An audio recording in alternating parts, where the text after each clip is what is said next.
Hello, everyone. All right, thanks so much for joining me, everyone. I think it'd be great to start with some brief introductions, and then we'll jump right in. Cool. Hey everyone, my name is Marty. I'm the co-founder and CEO of this company called Pylon. Has anyone heard of Pylon before? Maybe? Yeah. Nice, okay, good amount. LinkedIn? Probably, okay. We also have this like purple building that's right across from the Caltrain, so if you've seen that, that's us. Yeah, excited to be here. We're a Series B company. We're 65 people, growing really fast. We sell customer support platform software to B2B companies, and yeah. How many of you are founders or work at B2B companies? Okay, perfect. Okay, you should buy our software one day. So I'll be talking to you after. Cheers. Amazing, thanks. Hey, I'm Karun. I'm one of the co-founders of Delve. We help other companies get compliant in hours, not months. A little bit of backstory, I'm from Cupertino. I grew up nearby here. I used to be at MIT and dropped out halfway through sophomore year when we were going through a healthcare company. More on that in a bit. And I realized that HIPAA compliance sucks, and we wanted to make it easier and better. And so that's where we came from. And here we are today, automating compliance. If anyone needs to get compliant with any framework, let us know. And if you're looking to join a company, I'm sure everyone here is hiring. And so if anything's interesting, let us know. I'm Daksh. I'm one of the co-founders of Gruptile. We build AI agents that review pull requests with full context of the code base. We review about 1 billion lines of code a month for more than 2,000 companies. Unlike Karun, I was lame and I finished college and got a degree. But I'm still here, so. I'm Isaiah. I'm the CEO and co-founder of Bland. What we do is primarily voice AI, but what we say is we're working to put a contact in every customer's phone.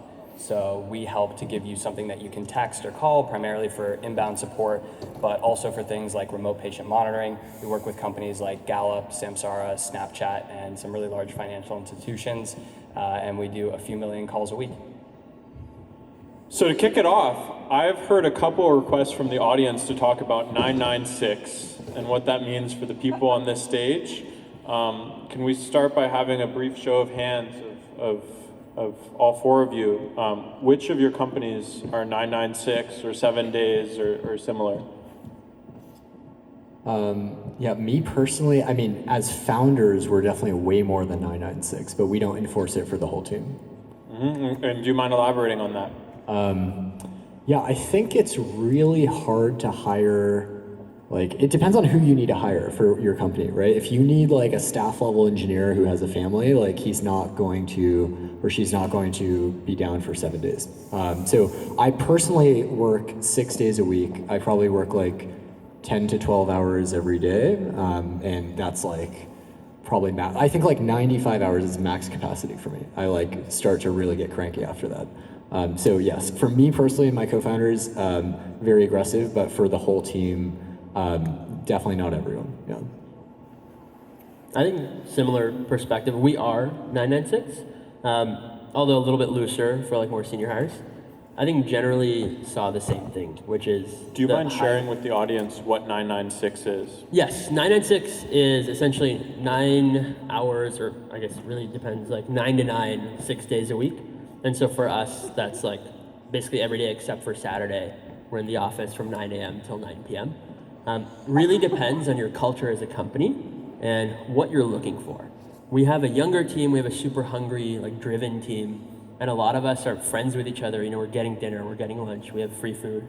I know y'all have like covered food too, and so a lot of it is around, you know, this is just time you already spend with your friends, and like might as well just make it work and have fun along the way.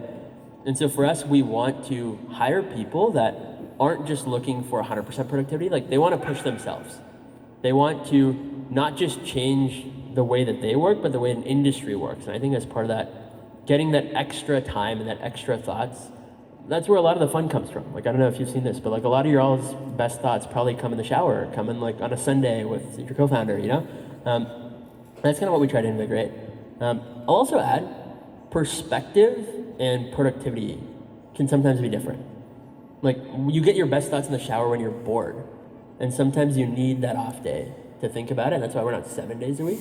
But you also need that really good icy time. And so we found balance in 996. Y'all maybe in less. Corgi, I know y'all work like crazy, and so it really depends whatever floats y'all's boats. But that's why culture, I think, differentiates and makes you special. So a lot of people associate Grubtile with 996. I don't know if any of you have come across any of that, but I think it's sort of interesting. We've always You were called the poster child of 996. yes, Nice tweet. yes, you know what? No, it wasn't even my tweet. Would you believe that?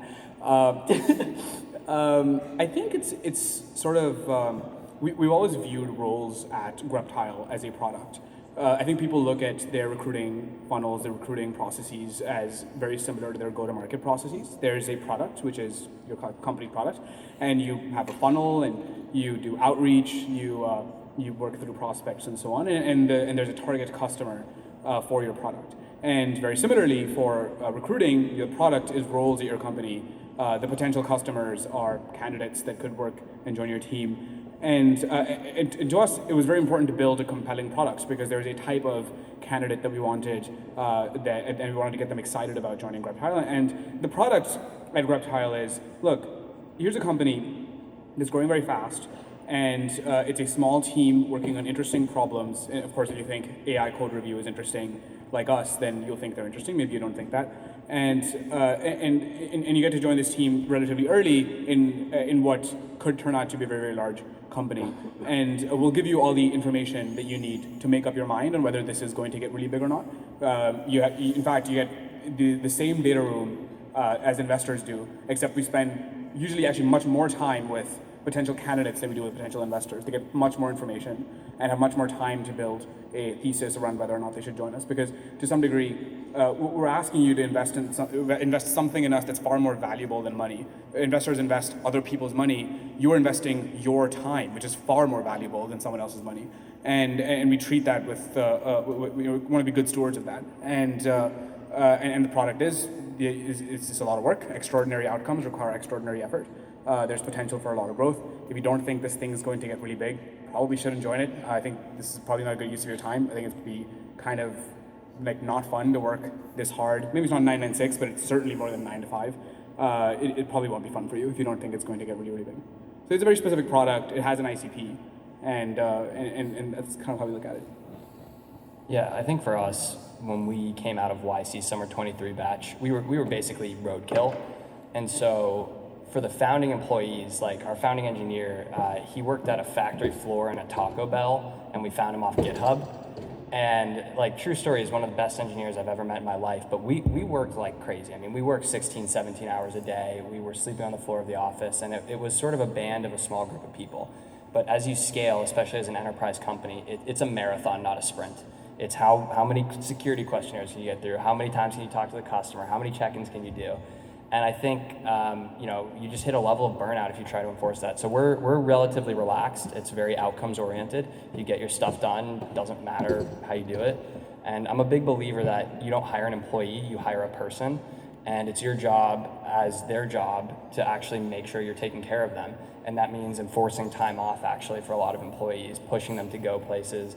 Like one of my favorite things to do is to buy dinner for an employee or their significant other when I've seen them in the office too much, because you're only one part of their life, and if you recognize that and embrace that, you can have people that want to be there for the long haul, because turnover really sucks.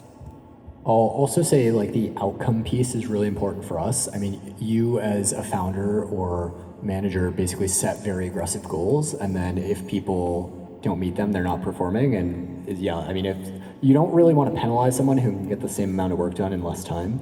Technically, it's like you also want, if you're so efficient, okay, work more hours and that's great and the company wins, but at the same time, just set the goal and then have them go meet it.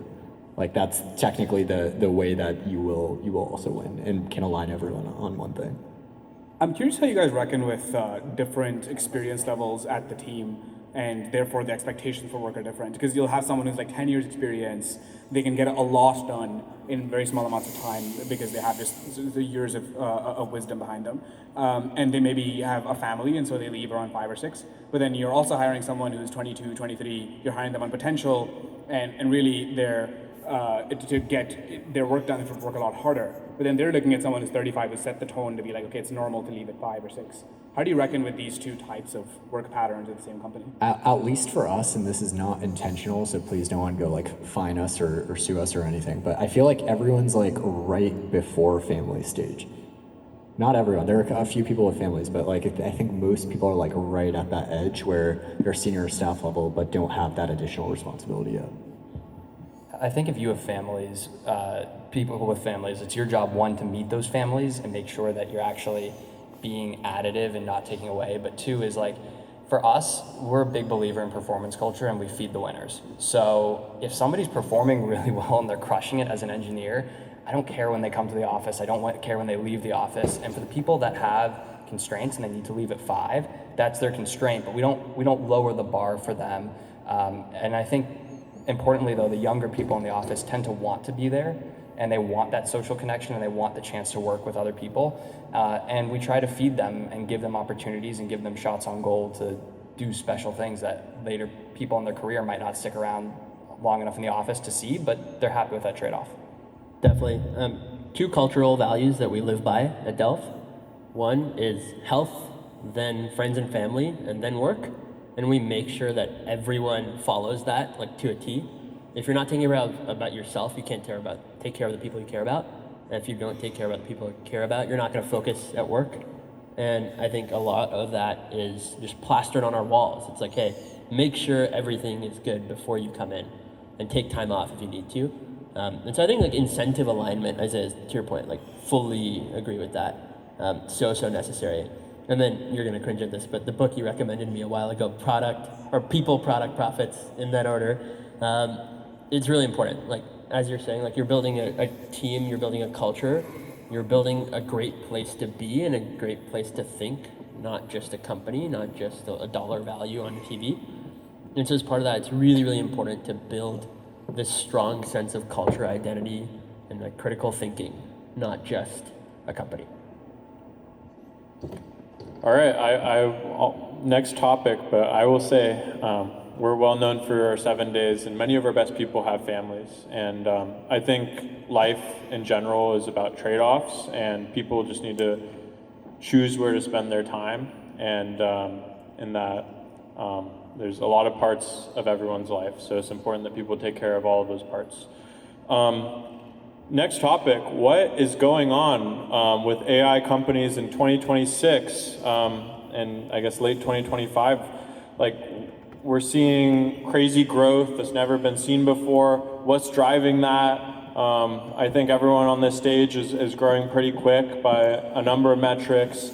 You know, a lot of people from the outside are probably wondering, what is happening? Why are companies growing faster than before? What are you know, maybe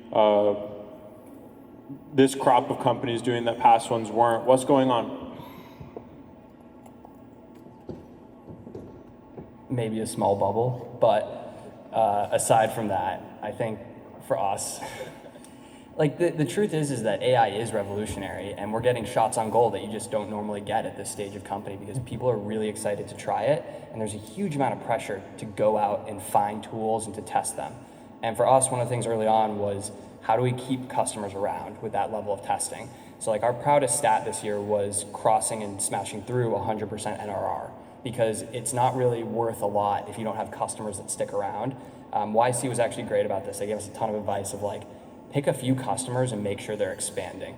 And I think that the truth is there's a lot of companies that are willing to invest ahead of the value being created because they feel it so existentially. So I think we get a lot of shots on goal. I mean, I think, I won't talk for you guys, I think it's different, but for us, we got a lot of opportunities. I think AI products demo spectacularly well is one part of it. I think there's just, to understand the value that Slack creates for an enterprise, you kind of have to use it for a while. It's not obvious why higher fidelity communication and a centralized platform with SSO and so on and so forth would be valuable. You have to experience it, you have to build a case for it. It requires a skilled salesperson. We go into a GitHub, someone opens a pull request, and then GrepTop points out a bug in the pull request. It's not hard to picture out why that would be valuable. And I think that's just the nature with AI products, is that this is such a departure and it's such a step up from a without AI world, where the products demo exceedingly well. The other thing is, if you're a large enterprise and you want the best AI products, you kind of have two options ahead of you. You can either pick a super large company that's going to be, all of the bells and whistles of a large company. They'll have maybe more stability, more reliability, and so on. But the products just won't be that good. Or you can pick a startup where you're going to have to deal with a small company and all of the problems that come with that, but the products will be really, really good. And it turns out that incrementally better AI products make such a big difference that companies regularly choose to work with startups, which is unusual. For a lot of our customers, we are probably their smallest vendor to be deployed at scale. We're less than 20 people today. There's like Fortune 10 companies that use us across with thousands and thousands of engineers, and I don't think they're used to that. We certainly aren't. I think that's a lot of where the growth comes from. They demo really well, and your only choice is to work with a small startup if you want the really best products. Yep. I think all of us are selling value to the customer, not a product. We're selling an end goal. And to your point, to show value to the customer, you have to show the aha moment of like, wow, this is truly different, and how you grow with the company and how you build into their future. And AI does those two things exceptionally well in a point in time where people are looking for it. And I think that is critical to why I think all of us are growing in some extent. And so lucky to be in a great point in time. And the number one reason why a company succeeds is the year you were founded. And as part of that, lucky to be in that time. Maybe to push you though, you're maybe the least AI native out of all of us in terms of like what you guys do in the old industry. I mean that as a compliment. Like, do you think there's something different about from the bubble? Yeah.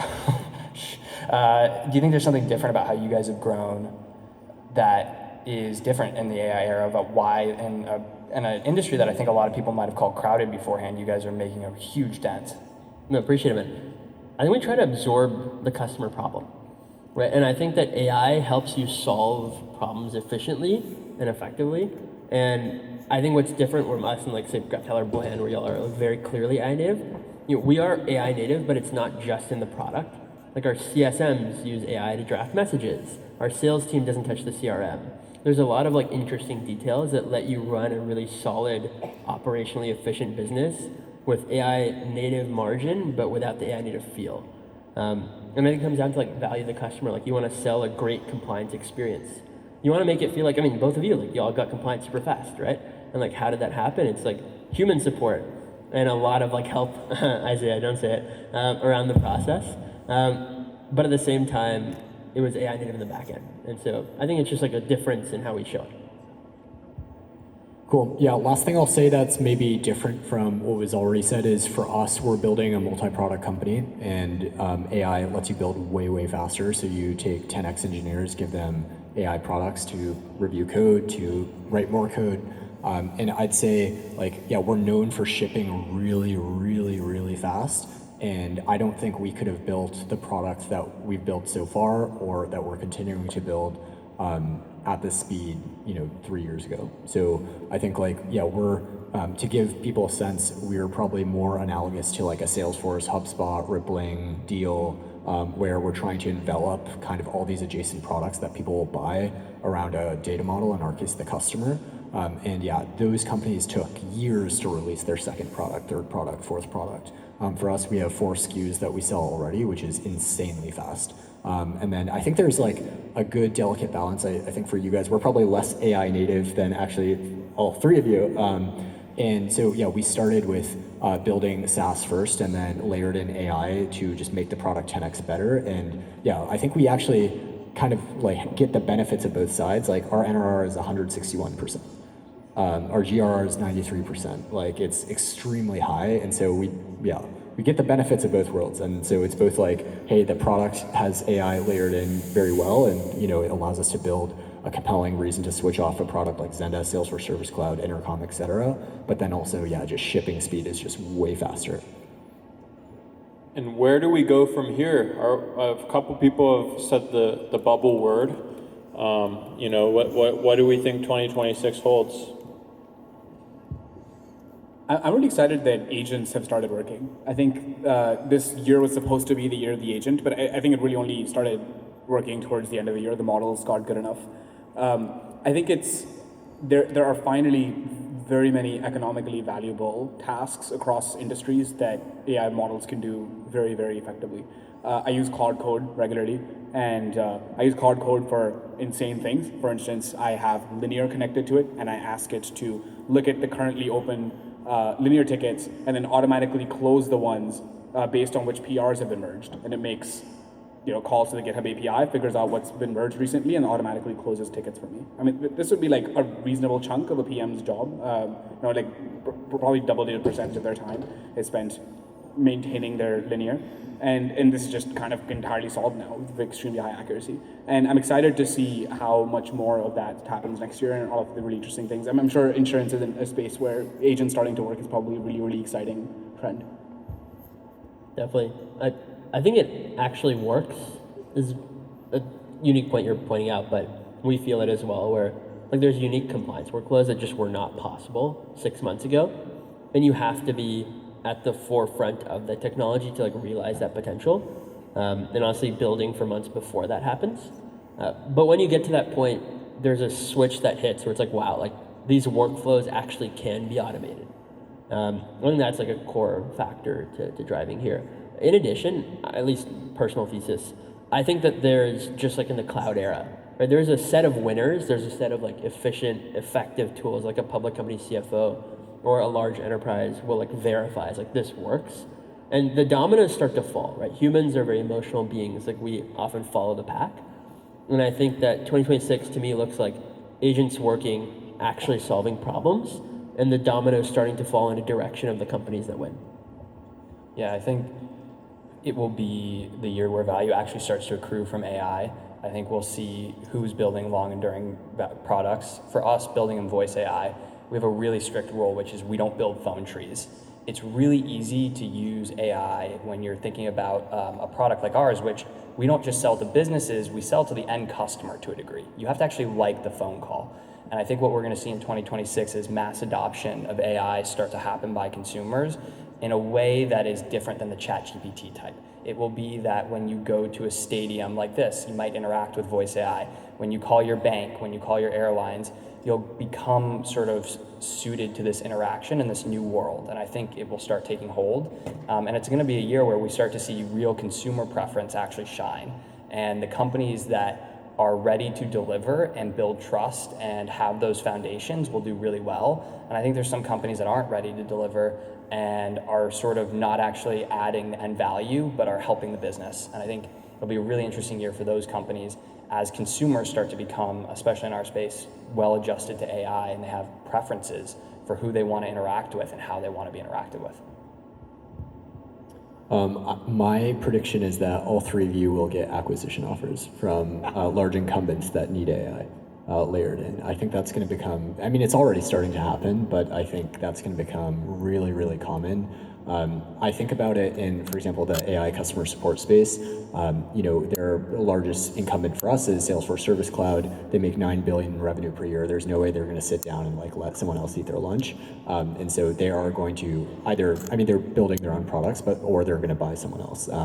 I think it will become very, very hard to compete with them once they do buy someone who's halfway decent, even if the product isn't the best. And so I think there will be, we even see this in like healthcare already with the EHR companies like Epic, which is like the CRM for healthcare. There were all these like AI scribe companies that got built and like plug into the system of record, and then now Epic is releasing their own. It's going to be very, very hard to compete with them. So I think that's going to be like a really interesting dynamic to see play out. And this is we're right at like the 3-year mark of after ChatGPT came out. So it's like finally time for them to release their own products and have learned from all the startups that are trying to automate a lot of their workflows. So I think it will be very interesting to see what happens there. Yeah. I'm curious for your AI products for each of you. Was there a period of time when it felt like there was a sudden inflection in customer demand, where it wasn't your product, it was just there seemed to have been almost a hysteria in some, I mean, you guys sell to a lot of verticals, but some mass hysteria where it's like everyone's like, we need one of these. And it seems like it's a very high priority for everyone. And it just seemed like it kind of came out of nowhere. I'm curious, I've heard that from a lot of customers, from a lot of AI companies. I'm curious if that was your experience. Maybe I'll start because it's probably the least relevant to the three of y'all, but solving a traditional problem, and we sell value, not AI. As part of that, we saw stable demand, but a gentle increase over time. as more and more people want to adopt AI and looked at us as like a leader in the space. But no inflection point of like, oh wow, like suddenly this works. Maybe like What about after your out of home campaign? You guys must have gotten a big boost, right? Everyone saw like the Delve ads everywhere in San Francisco, right? Like that must have been a big boost. Like for sure, Delve was everywhere. Yeah, SF, Caltrain, and yeah, where else? No, thank you, man. That definitely did help. So how much of a lift was that? Because we're actually trying to do the same thing, so I'm curious. Depends on your ICP, but it can be like well into the double-digit percentages. Yeah, which is So was it like this or no? no, not hockey stick. Not Okay. hockey stick. But I think what changed for us was, what is Delve? That sounds cool. It's like, oh, you're Delve, cool. And I think that impression improves a lot, like that you wouldn't realize. Conversion rate, hiring, a lot of the subconscious factors, I think get a lot better. Like if you're in the New York City subways, I think we had like half of the subways in New York, and like suddenly the conversation is like, oh, like the New York Mets saw us, and like now they're like, wait, like, can we use this? Or like, you know, how did you do that? And I think that similar things like this, where like impressions, I don't think it's hockey stick right now because it's like the first few months of it, but I think long-term effects can become hockey stick. Definitely worth the money for us, yeah. I think on the flip side, we had the actually complete opposite, which was, I don't know if you remember, we put up this billboard in like March of 2024, where it was white and it had a big phone number on it, 415-480-0000, and it said, still hiring humans. And we put up one of it in San Francisco. And then the big theory was like, we were a seed stage startup, so we spent like $400,000 of our like $3 million of runway on this campaign. Our big theory was like, we could get this to go really viral. And we put it online, and people got really upset by the tagline, still hiring humans, but it got a ton of engagement. And we ended up getting from that, we were booked solid from March through June with leads. And we still, to that phone number, get maybe a few thousand phone calls a day from carry-on impressions.